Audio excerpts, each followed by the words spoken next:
আলাদা আলাদা ভাগ হয়ে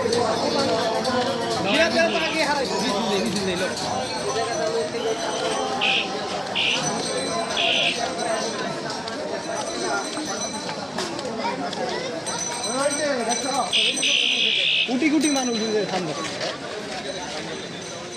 মনে হয় বাসার আর কোনো মানুষ নাই, সব রাস্তা নামছে।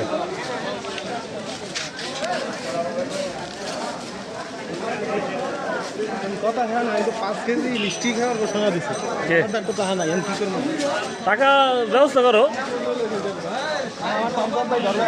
হ্যাঁ হ্যাঁ, টাকার ব্যবস্থা করো, টাকার ব্যবস্থা করো। মিষ্টি খাওয়ানোর কথা বলছি, মিষ্টি খাওয়া লাগবো, যেহেতু কইছো মিষ্টি খাওয়াইবা। তাহলে আমার কথা সফল হইল। উল্টো তো আমার খাওয়ানোর কথা। আরে তুমি কইছো খাওয়াইবা, এর লেগে তো বুঝলে।